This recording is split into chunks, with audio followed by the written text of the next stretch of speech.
যে আলিফ বেতে পড়েছে ওর আলিফ পড়ে যদি 10টা সওয়াব হয়, কেউ যদি এবিসিডি পড়ে আমি বলবো ওর একটা টক করে 30টা করে সওয়াব।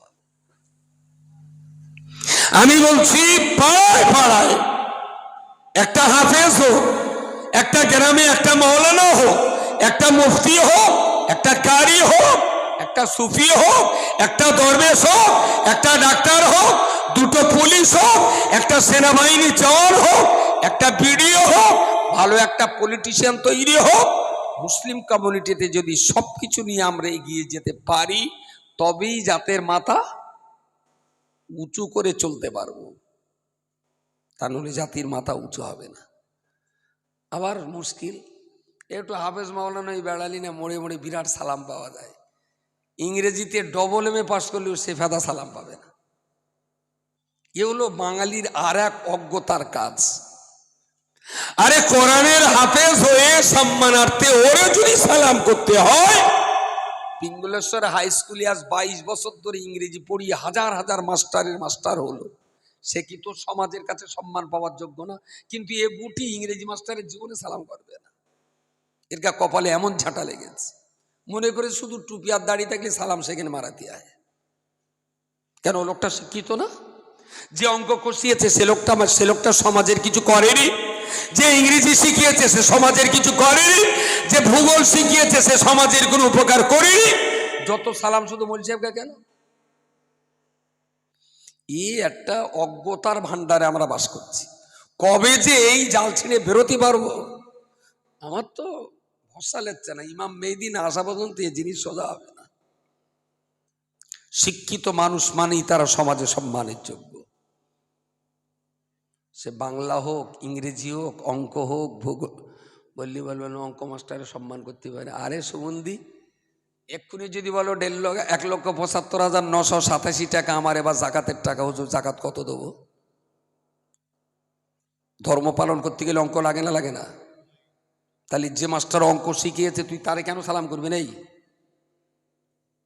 ইসলাম পালন করতে গেলে অঙ্কের প্রয়োজন, বিজ্ঞানের প্রয়োজন, ভূগোলের প্রয়োজন, ইতিহাসের প্রয়োজন, ফিজিক্সের প্রয়োজন, কেমিস্ট্রির প্রয়োজন, পলিটিক্যাল সায়েন্সের প্রয়োজন, ফিলোসফির প্রয়োজন। এই শিক্ষা একটাও ধর্ম শিক্ষার বাইরে না। যে আলিফ বেতে পড়েছে ওর আলিফ পড়ে যদি 10টা সওয়াব হয়, কেউ যদি এবিসিডি পড়ে আমি বলবো ওর একটা টক করে 30টা করে সওয়াব হয়। এবিসিডি পড়ুক, যা এই কালকে আবার হুক খাওয়া লাগবে। আমার এখন শুধু হুক খাওয়ার ভয় লাগে। একটা বাবা তার ছেলেকে ইংরাজি শিখতে বলেছে ভালো করে, তাই বললাম ভাই তোমার ছেলেকে এত ইংরেজি করলে কেন? হুজুর না করে তো বলতে ভাই আমার কোচিরে কোরআন শিখিয়েছি সুন্দর করে, 5 ওয়াক্ত নামাজ শিখিয়েছি, ওর ইংরেজিতে অনার্স করবো। আমি বলি কেন? তাহলে আপনি খবর রাখেন না ভাই, ওয়েবসাইটে কোরআনের বিরুদ্ধে ব্রিটেন, আমেরিকা, তারপরে আপনার রাশিয়া, চীনের বড় বড় নাস্তিক কোরআনের আয়াতের অপব্যাখ্যা করে সারা বিশ্বের দরবারে কোরআনের সুনাম সুখ্যাতি ধ্বংস করছে। আমার কোচিটারে আরবিও পড়িয়েছি, কোরআনও পড়িয়েছি, ওরে সুন্দর করে ইংরেজি পড়াচ্ছি। যে সমস্ত ওয়েবসাইটে কোরআনের আয়াতের অপব্যাখ্যা করে তারা কোরআনটাকে সর্বনাশ করছে, আমার কোচিটাকে ওই জায়গায় দিয়ে কোরআনের আসল মানে লিখে আমার কোচি তাদের প্রতিবাদ করবে। সুবহানাল্লাহ বলেন। সব হবে না? হবে না। আরবি পড়ে দিনের যদি খেদমত করা যায়, ইংরেজি পড়েও কথা বলেন, কথা বলেন। একটু দয়া করে মুরগির ডিবির খোলাটা ভেঙে একটু বাইরে আসুন, একটু বাইরে আসুন, খোলা চোখে বিশ্বটা একবার বোঝার চেষ্টা করুন। পৃথিবীর কোন দিক দিয়ে, কোন অ্যাঙ্গেল দিয়ে ইসলামটাকে সর্বনাশ করার জন্য তীর নিক্ষেপ করা হচ্ছে। কেউ যদি তার বাচ্চাটাকে ইসলামের প্রতি আগত তীরের মোকাবেলা করার জন্য যদি হিন্দি পড়ায়, এগুলো তাতেও সওয়াব হবে, তার নিয়ত সংশোধন আছে, ভালো আছে।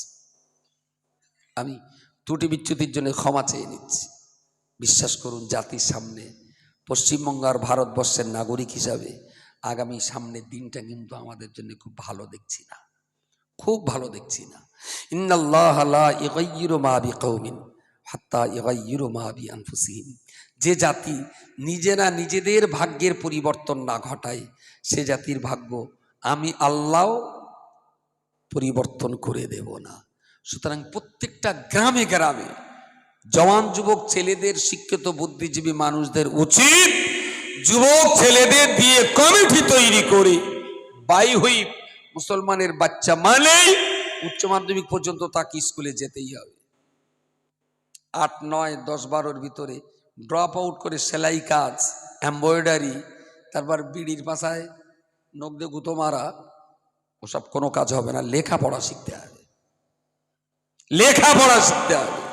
যদি সেলাই কাজ করে উচ্চ মাধ্যমিক পাশ করে সেলাই কাজ করবে।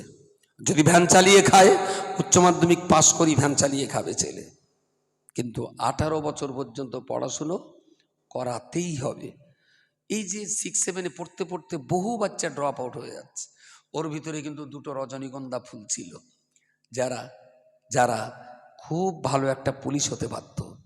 ওর ভিতরে একটা ভালো শাপলা ফুল ছিল, যে হয়তো একদিন এসডিও হতে পারত।